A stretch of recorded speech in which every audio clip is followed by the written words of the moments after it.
درست است. خب امروز یک موضوع جدیدی را شروع میکنیم به نام آپریتورها.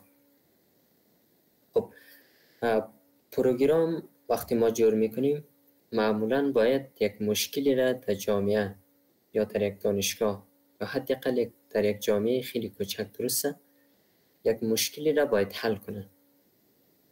و این مشکل میتونه مثلا در بخش ریاضی باشه، در بخش تصمیم گیری ها یا با هوا و هر رقم چیز دیگه باشه، درسته. میتونه حتی برنامه ما یک ماشین حساب خیلی ساده باشه، مثلا عملیات چهارگانه ریاضی را انجام میده، درسته. خب آپریتورها در واقع عملگرها هستند. عملگرها یعنی چی؟ یعنی یک عملیه را انجام میده که در اینجا شما بیشتر توضیح میدیم. خب اینا گفته سمبول ها یا کیورد های مخصوص هستند که به خاطر اجرای یک عملیه استفاده میشه. بالای ولیو یا بالای یک وریبل مثلا ما میخوایم یک عملیه را انجام بدیم. خب اینجا دقت کنید، ما مثلا اینجا دو تا ایج داریم، درسته؟ باشه امیر تغییر بدیم. خب این دفعه باش میخوای فلوت میگیم، فلوتی نمبر یک مثلا باشه 12.4.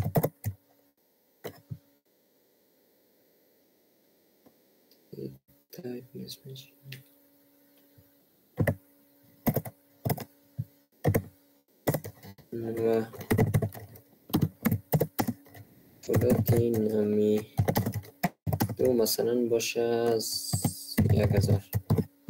خب این حالی یک زمانی هست مثلا ما میخواییم یک عملیه را ریاضی انجام بدیم، مثلا یک جایی لازم میشه که حتما حاصل جمع این دو وریبل یا این دو قیمت ها را ما کار داریم، درسته. پس در اون حالت نیاز به یک عملگر داریم. اینجا این در واقع یک عملیه است و نیاز به یک عملگر داریم، درسته. خب این عملگرها را امروز میخوانیم که در واقع 6 نوع است و هر کدامش انشالله بعضی هایش در این جلسه کار میکنیم و اگر دیگرایش ما در جلسات بعدی انشالله کار میکنیم. خب به خاطر این مثلا ما میخوایم بر یوزر نمایش بدیم که جمعی اینمی دو عدد چند میشه.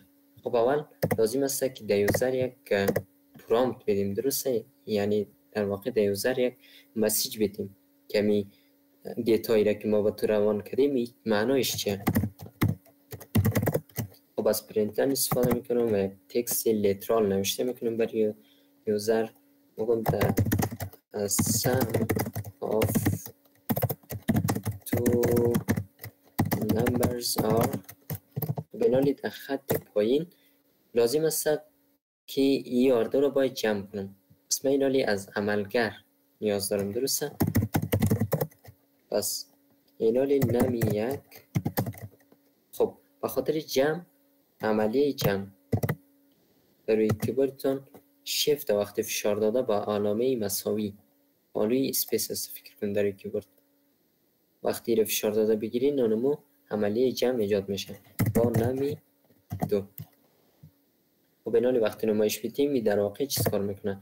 در واقع هر دوی اینا را چی میکنه؟ یک عملیه رو رویش انجام میده. خب فعلا نمایش بدیم. اینجا گفته the sum of two numbers are که در واقع همون مسیجی ما هست. از بعد از او اینجا اونمو اعداد ما را جمع کنه و برای ما نمایش داده.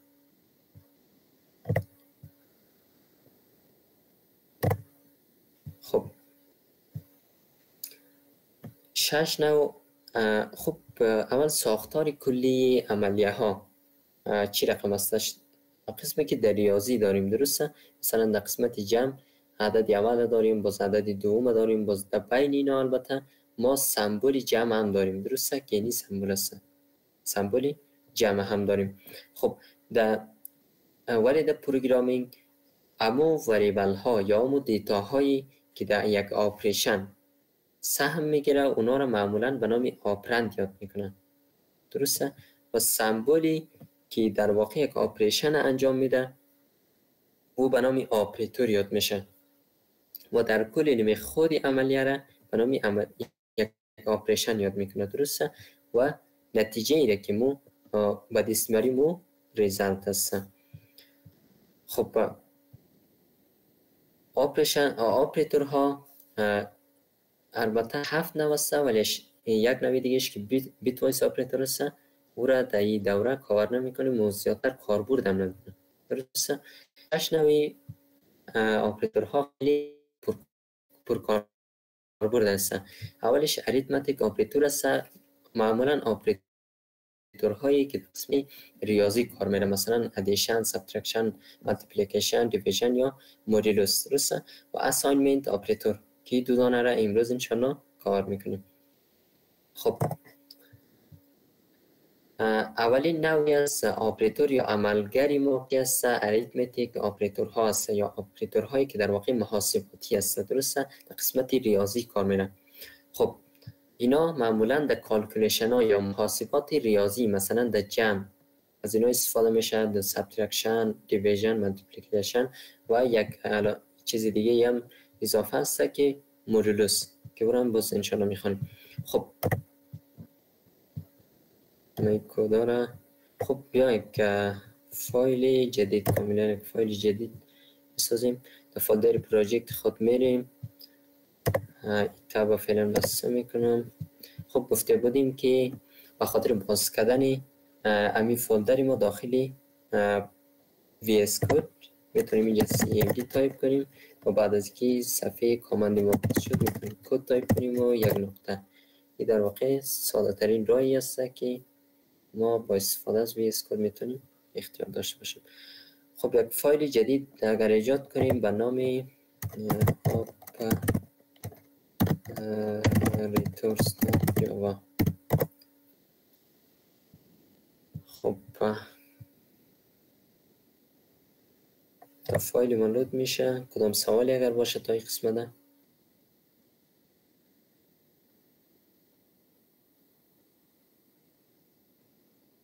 نه درسته.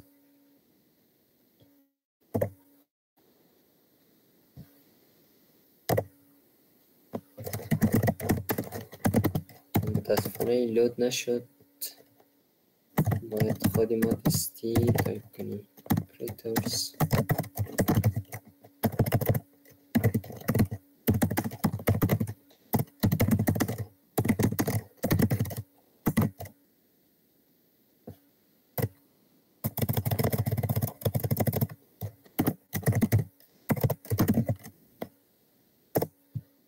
خب این در واقع ساختار کلی یک فایل جاوا بود یا سورس کد جاوا که در واقع ما میتونستیم به صورت پیش‌فرض البته ایجاد کنیم.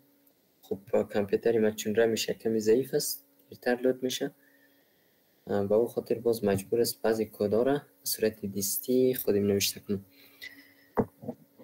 خب عملیات ریاضی گفتیم بعضی اوقات لازم میشه که ما روی دیتاهای خود بعضی پروسه ها را انجام بدیم. یک از پروسه ها عملیات ریاضی است. مثلا سالی چندین نفر داریم، درسته؟ آینتی داریم که احمد ایج مثلا احمد 3 سال است، آینتی محمود ایج سن احمد مثلا احمد است 60 سال، درسته؟ و سال همین 2 نفر بس است. و یک زمانی میشه ما مثلا سن 2 نفر داریم و میخوایم اوریجی یا در واقع حد اوسطی سالی 2 نفر پیدا کنیم و برای کاربر خود نمایش بدیم که 2 نفر ما در واقع دیتایش داریم و سنشان یا حد میانه بین سن اینا اینی عدد است، درسته؟ پس اینجا نیاز داریم که یک پروسه را یا یک عملیه را روی دیتای خود انجام بدیم که در واقع نیاز به بعضی از سینتکس خاص داره. خب اول یک AVG یا average جور میکنیم که اینجا در واقع ما میتونیم همزی وریبل های خود به صورت مستقیم استفاده کرده و روی اینا چی را انجام بدیم؟ یک اپریشن انجام بدیم. گرچه روی لیترال ها ما میتونیم انجام بدیم، مثلا بدون یکی نوشته کنیم ما احمد ایج، ما مستقیم نوشته میکنیم محمود ایج جمعی، مثلا ما مستقیم نوشته میکنیم ببخشید 23 جمعی 60، درسته؟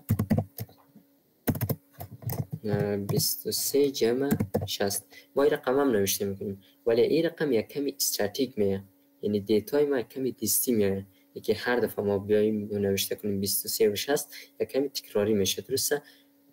خب با وریبل هم دقیقا این مزی کار جلوگیری میکنه. خب احمد ایچ میتونیم این رقم استفاده کنیم که محمود ایچ.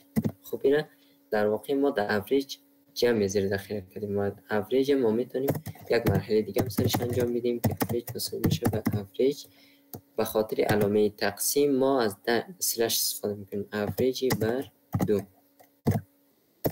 اینا اگر ما برای یوزر خود یا کاربر نمایش بدیم در واقع اونمو اوریج سالی 2 نفر است، یک احمد و دیگه محمود. خب یک بار نمایش بدیم 41 در واقع ما میانه این دو اعداد است یا اوسط دو اعداد. خب دیگه اینال یک زمانی است ما مثلا از سیندی احمد، درسته، سیندی احمد ما میخوایم 2 واحد یا 3 واحد کم کنیم. درسته؟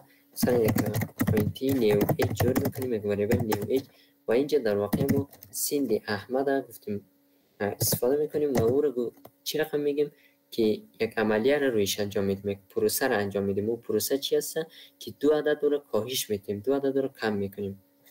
خب منفی 2 یعنی علامه در واقع علامه است که به خاطر سبترکشن یا به خاطر منفی ساختن اعداد استفاده میشه.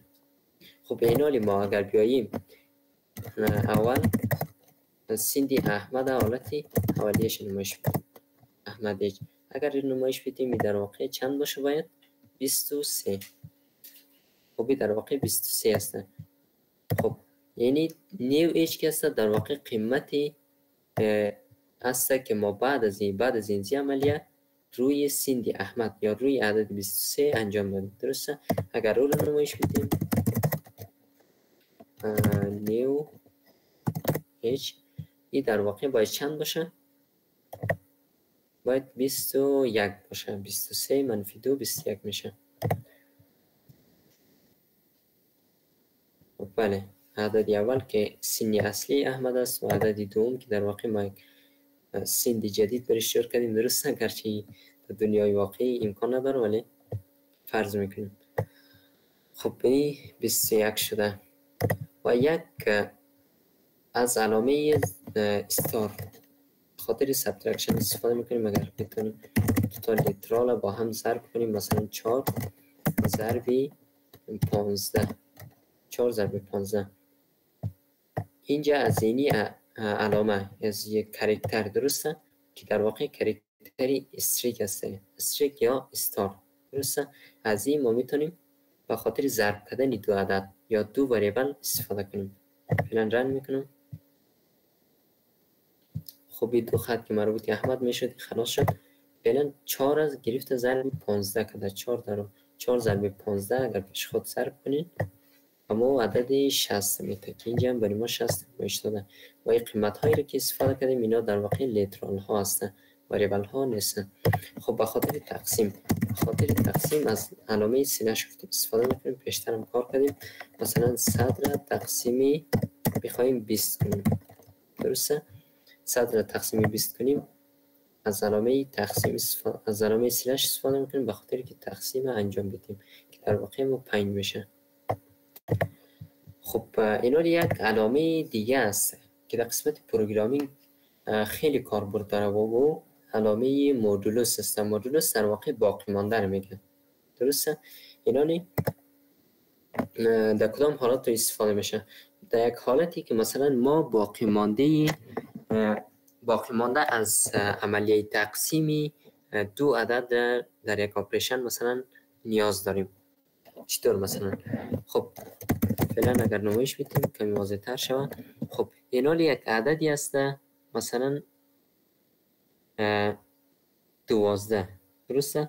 12 را وقتی تقسیم 3 میکنی چی رقم تقسیم میکنه؟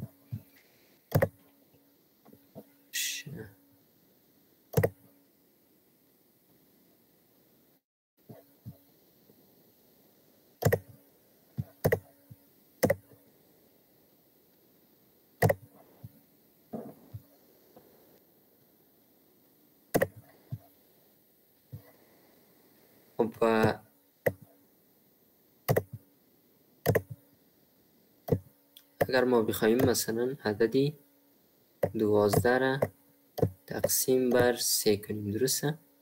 به صورت ریاضیکی یا به صورت عملی اگر انجام بدیم این رقم انجام میدیم که ضرب زبانی 3 را خب میخوانیم و چی میشه 4 تایی میرسه که در واقع اینجا هم 12 نوشته میکنیم و اینجا عملیه سبترکشن منفی را انجام میدیم که اینجا 0 میشه. خب مدولوس در واقع کدام حالت نشان میده؟ مدولوس در واقع یعنی باقی مانده را کار داره، درسته؟ در عملیه تقسیم اینی رو نشان میده. در عملیه تقسیم ما اگر چی کنیم قینمی خارج قسمت نشان میده، در ریاضی قسمت خارج قسمت میده، درسته؟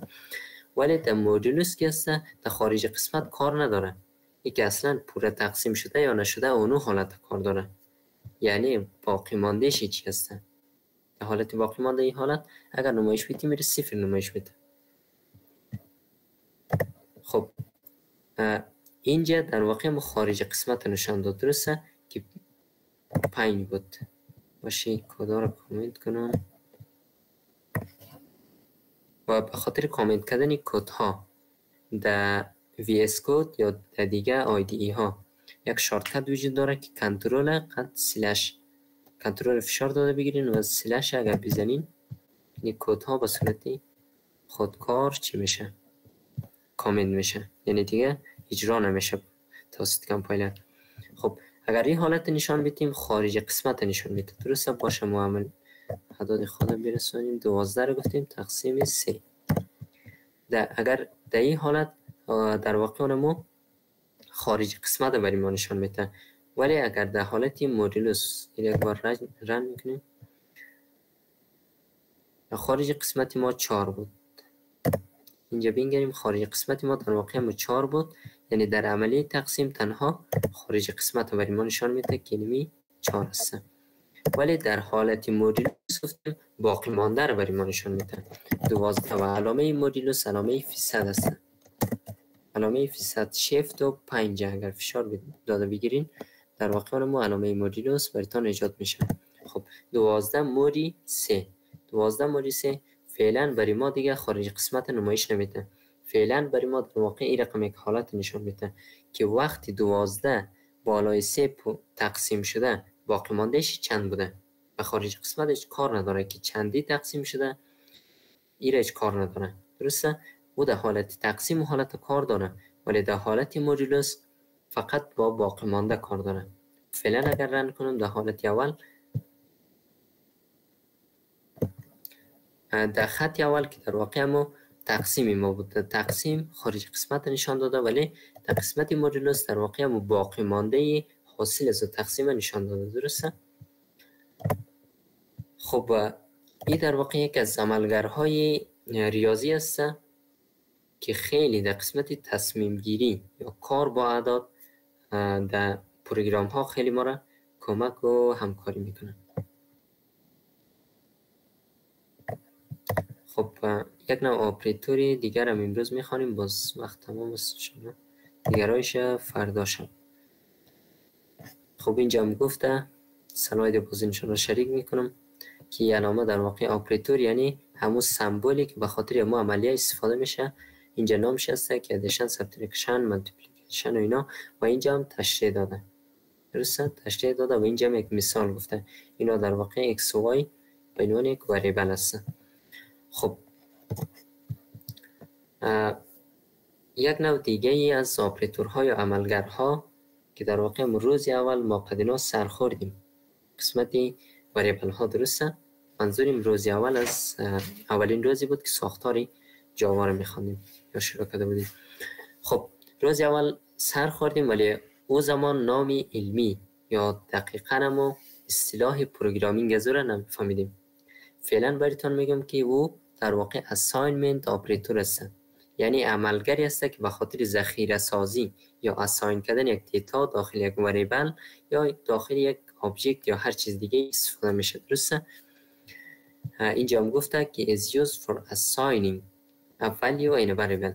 در واقع اگر وریبل خود قسمت اینیشیالایزیشن دقیقاً اگر بگوییم از این استفاده میکنیم، نام وریبل خود اینجا میاریم و بعد از او از علامشی یا آپریتوری که هست و در واقع آپریتوری مساوی است و بعد از او در قسمت راست ولی رو انتخاب میکنیم. خب اینجا اگر یک مثالش رو بیارین، مثلا یک عددی فلوت داریم، فلوتی 12 فلوت مای فلوت. خب در واقع یک وریبل تعریف کردیم از نوع فلوت، یعنی دیتا تایپش فلوت هسته، اعداد اشاری میتونه باشه. خب اینی آپریتور یا عملگری را که ما در اینجا انتخاب کردیم، این در واقع عملگری است که به خاطر ذخیره سازی داخل پروگرامی لنگویج ها شبیه جاوا و سی پلاس پلاس رقم است و خیلی زبان های دیگه تا جایی که ما دیدیم معمولا می اساینمنت آپریتور از عملی مساوی استفاده میشه. درسته؟ خب میتونیم یک تا وریبل دیگه معرفی کنیم، تی ایکس مثلا 10,000 مثلا تی وای مساوی با 25. خب تا این قسمت سوال نیست.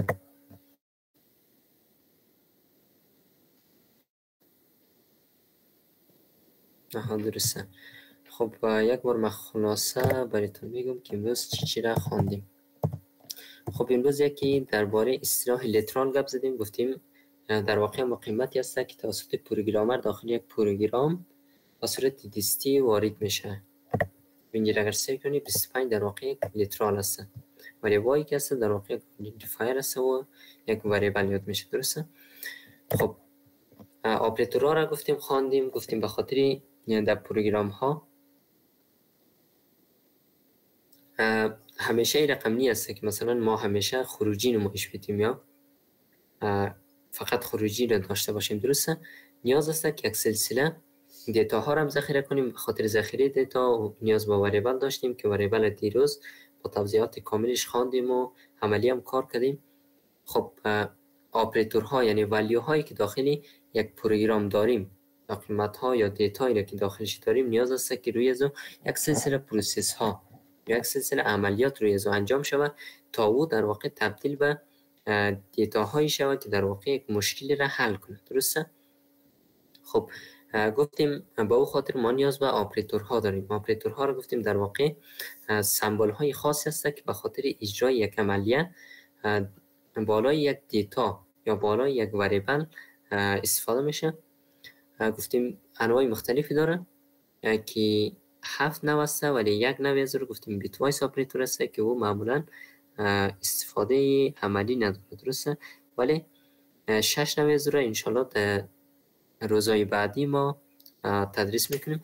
خب ساختار عمومیش رو گفتیم که یکی دیتا هایی که در یک آپریشن سهم میگیره اونا آپرند یاد میشه و سمبولی که به خاطر یک آپریشن استفاده میشه و آپریتور یاد میشه، آپریتور سیمبل یاد میشه و امو خود یا عملیه را آپریشن میگه. درسته؟ و نتیجه که به دست میاد و در واقع مو ریزالت است. خب اول گفتیم اریتمتیک آپریتور که در واقع مو جمع و منفی و اینا است و یکی مودولوس است که مودولوس در واقع خارج قسمت نمایش نمیده. اگر اینجا دقت کنین یعنی در واقع خارج قسمت است. درسته؟ مودولوس که است این نمایش نمیده با هیچ کاری نداره. مودولوس فقط باقی مانده یا یک تقسیم کار داره، عملی یک تقسیم فقط باقی مانده اش کار داره. مثلا 7 اگر بالای 2 تقسیم کنیم، 7 اگر بالای 2 تقسیم کنیم، این در واقع یک دانه چی داره؟ درسته؟ یک دانه باقی مانده داره و این جمع را اگر نمایش بدیم این قسمت ما 7 را گفتیم مودی 2 اگر این نمایش بدیم این در واقع باید یک نمایش بده، چون اگر 7 روی سر 2 تقسیم کنیم اونم یک دانه باقی مانده در آخر میمونه. خب و آخرین حرفی را که گفتیم در رابطه با assignment اپراتور ها بود که در واقع یک ولیو را زمانی که ما بخوایم داخل یک وریبل ذخیره کنیم از علاوه مساوی که در واقع ما assignment اپراتور است از او استفاده میکنیم.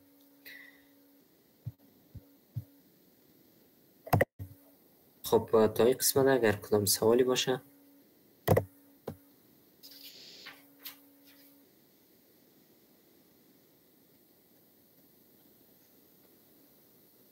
آها درسته، فکر کنم سوال نیست. خب اگر کدام پیشنهادی انتقادی درباره نحوه درس و همچنان سرعت درس اگر باشه که در خدمت. آها یک نفر خدا بالا کنن. خانم زهرا حسن زاده بفرمایید. سلام مجدد. ببخشید استاد، اگه مثلا درس کم پیش رفت بعد تمرین نام داریم خواهیم داشت؟ دقیقاً 100%. در قسمت چی که خب پروگرامینگ در روز اول ما براتون گفته بودم که بدون تمرین و بدون یعنی کورس تا زمانی که پروژه محور نباشه و اصلا هیچ امکان نداره که شاگرد مثلا از او یاد بگیره. درسته؟ انشالله ما طوری را در نظر میگیریم که پروژه محور باشه، یعنی فعلا که اونقدر مسائل خیلی زیاد نخواندیم که شما با استفاده از اونا بتونید یک پروژه را کار کنید. درسته؟ فعلا اونقدر مسائل زیاد نخواندیم ولی می اپراتورها را خلاص کردیم. باز بعد از او دستوراتی را میخوانیم که چطور از یوزر مثلا یک دیتا را دریافت کنیم. درسته؟ یک یوزر مثلا یک نام خود وارد کنه برای ما بده تا ما یک سلسله پروسه ها را روی نام از انجام بدیم. باز بعد از او در یوزر مثلا نمایش بدیم. یک پروگرام خیلی ساده. باز بعد از او انشالله ماشین حساب کار میکنیم، عملیات تکس و اینا را هم در صنف کار میکنم و هم برایتان کار خانگی میتونم که شما خودتان هم کار کنید تا بیشتر در واقع آشنا شوید. پروژه ها هم چلا کار میکنیم، مینی پروژکت است و باز در آخرای کورس پروژه های در واقع شاید سوالات لیت کدم یکی دوتا هم کار کنیم شما بیشتر آشنا شوین و در واقع می پروسه کدینگ خوبتر درک کنیم. خیلی تشکر استاد، ممنون. خواهش میکنم. خب دیگه اگر کدام پیشنهاد باشه، حرف و گفتنی دیگه.